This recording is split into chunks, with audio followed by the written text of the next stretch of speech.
Estamos acá en Corral de Busto, llegando con nueva información, sobre todo para los pacientes de urología. Yo soy médico cirujano, urólogo, especialista en técnicas mini-invasivas de próstata y especialista en andrología. Cabe recordar de que dos patologías vamos a hablar que son las más frecuentes, son el tumor benigno de próstata, que es la hiperplasia de próstata benigna o agrandamiento prostático, y el cáncer de próstata. Cabe aclarar en esta situación que el tumor más frecuente es la hiperplasia de próstata. En realidad genera síntomas que es muy importante que los pacientes lo puedan detectar y lo puedan avisorar cuando ya lo van manifestando, como son dificultad para orinar, levantarse de noche, cambiar el ritmo de día por el de la noche, orinar más veces de noche, terminar de orinar y quedarse con ganas de orinar, o sea, lo que se llama micción en dos tiempos, o estar realizando alguna actividad y tener que dejar toda esa actividad para ir corriendo al baño, que eso se llama urgencia miccional. También importante el goteo postmiccional que sucede después de terminar la micción. Eso nos habla de procesos irritativos y obstructivos. O lo mismo que yo siempre digo es como cuando orinar sin fuerza o sin presión, como si uno tuviera la manguera pisada. Esos son signos y síntomas ya sea de la hiperplasia prostática benigna. Es importante que se diagnostica hoy en día fácilmente con un interrogatorio, un examen, ¿sí? Un laboratorio y una ecografía. Es muy importante la revisación del paciente, o sea, del tacto rectal, porque detecta no solamente la hiperplasia, sino que si hubiera alguna patología, que es la otra, que es el cáncer, con el tacto rectal uno puede encontrar a esos pacientes. Hoy en día, cabe aclarar que ha mejorado mucho la tecnología, el aporte científico y tecnológico arriba a la medicina para generar efectos beneficiosos y obtener mejores resultados y calidad en los resultados. Realizo 9 procedimientos distintos de cirugía, desde energía bipolar, tripolar, energía de plasma, vaporización, los 3 tipos de láser, la hidrodisección con el sistema Herbellet y la coagulación de plasma de argón. Son todos, lo importante que para la gente que sepa, es que estos procedimientos, a diferencia de los viejos procedimientos microquirúrgicos que le decían, que se operaba por la uretra, estos también se operan por la uretra por donde orinan, pero esos son viejos procedimientos que tienen sus limitaciones. Prácticamente esto ya no estaría indicado realizarlo en la actualidad y estaría indicado realizar este tipo de procedimientos por las complicaciones que tenían. No obstante, hay gente que sigue desarrollando esos procedimientos. El procedimiento endoscópico se trata de utilizar una vía natural por donde el paciente orina, se opera toda la próstata, se saca toda y se extirpa toda la próstata dejando la cápsula. Yo siempre digo que la próstata es como una naranja donde uno ingresa y va sacando los gajos para que la gente entienda, hasta que llega a la cápsula, la sella, se coloca una sonda con lavaje y dependiendo del procedimiento y de la patología del paciente, el paciente puede estar internado entre 6, 12 o 18 horas, se le saca la sonda, orina y se retira a su casa.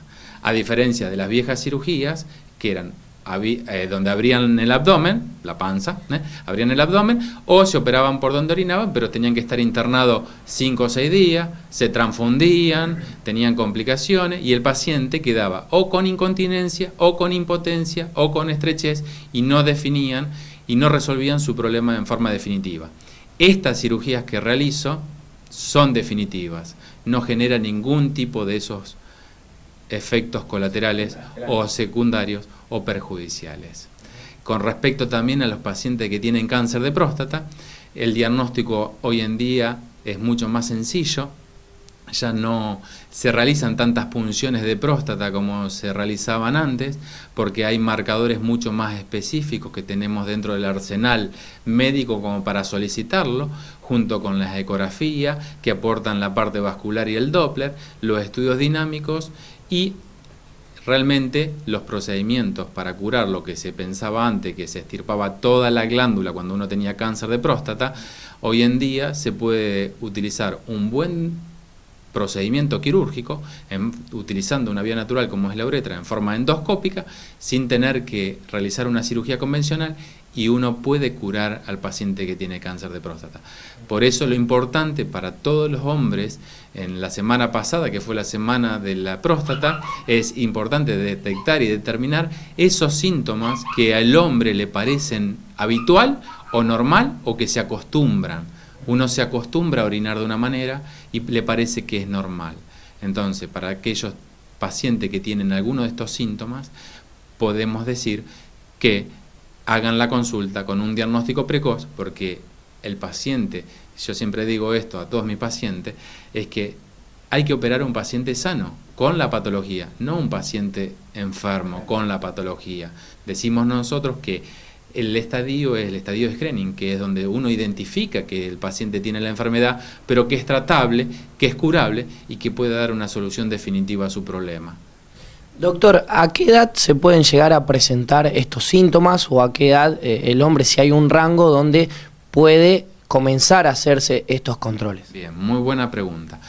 Hay lineamientos claros.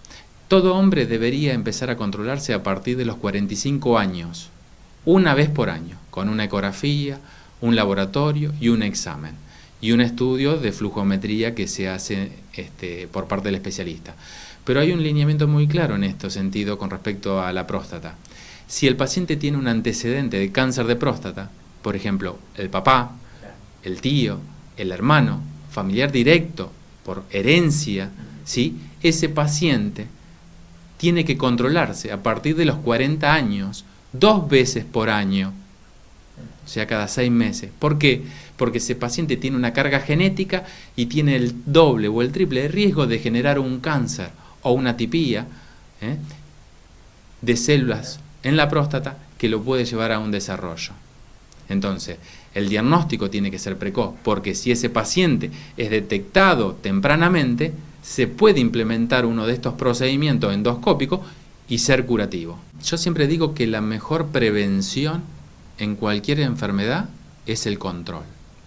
¿El control en qué consiste? En solicitar un turno con el médico especialista, acercarse y hacer una visita. El médico encargado, calificado o capacitado, debe realizar los estudios pertinentes y llegar a un diagnóstico. Es tan importante diagnosticar una hiperplasia prostática benigna, estamos hablando de un tumor benigno, como un cáncer de próstata, porque el cáncer de próstata no diagnosticado a tiempo te puede matar.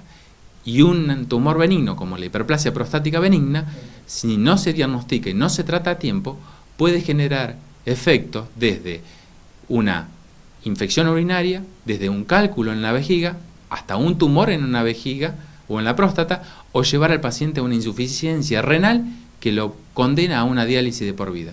Fíjate qué importante es hacer un control y tener en sí un diagnóstico de las 2 patologías más frecuentes. Doctor, más allá de la genética, como lo decíamos recién, ¿puede haber alguna otra patología que influya en esto? Por ejemplo, alimentación, consumo de algún tipo de bebida, azúcar, sal. ¿Esto puede influir? Muy buena pregunta. Sí se sabe, diferenciar. La patología benigna es el crecimiento benigno. Eso se desarrolla a medida que el hombre avanza en la edad, y de 10 hombres, 9 van a terminar en el agrandamiento prostático, porque tiene un hecho evolutivo natural por la testosterona que se genera en los testículos y que la glándula crece a partir de esa testosterona. Ahora, el cáncer de próstata sí se sabe que, aparte del efecto genético, ciertas sustancias también medioambientales pueden generar toxicidad y generar el cáncer.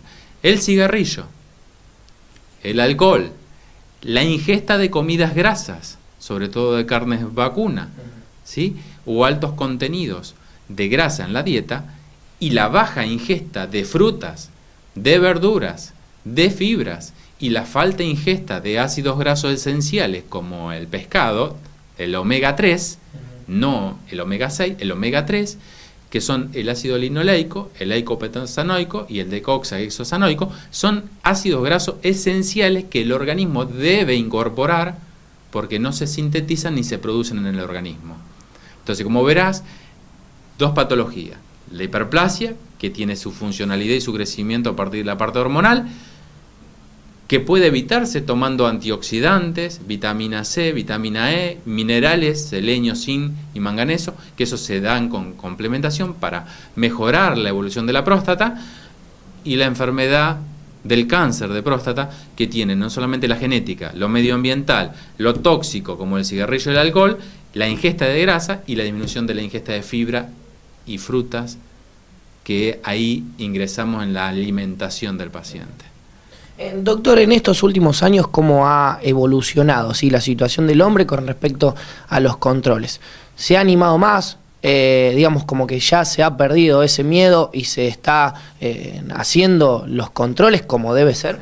Bueno, uno de estos motivos de asesorar, de informar, de arribar a distintos lugares, es transmitir información para que el hombre pierda ese miedo o ese tabú de ir al médico especialista.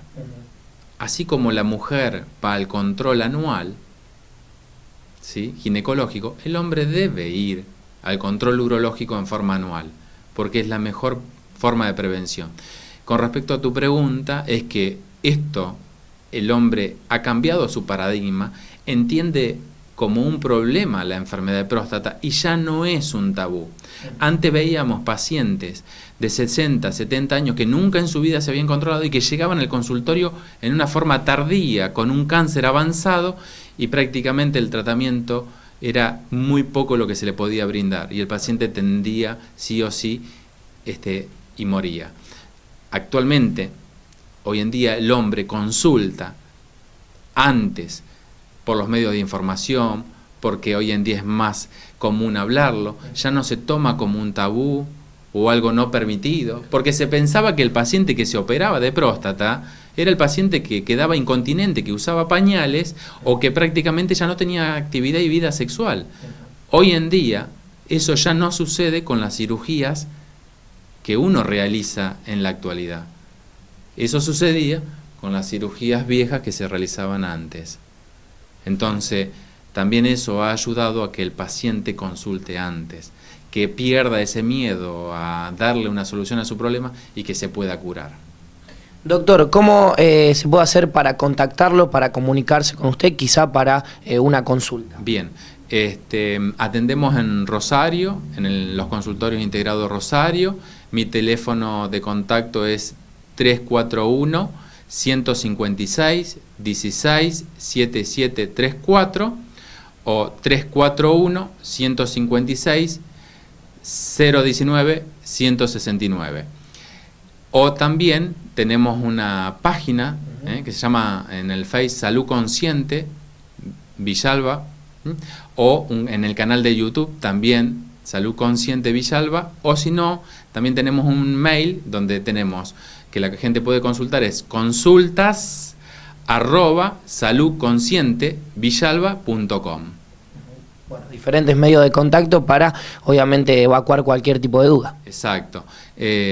A través de todos estos medios, en forma telefónica o a través de mail o a través de la página del Face y de la página de Internet, la gente puede consultar, puede visitar la página, puede ver las actualizaciones, puede ver los procedimientos que se realizan, puede ver cómo se diagnostica hoy en día, en el siglo XXI, y no estamos muy lejanos en la ciudad de Rosario, de acá de Corral de Bustos, como para tener una consulta totalmente calificada.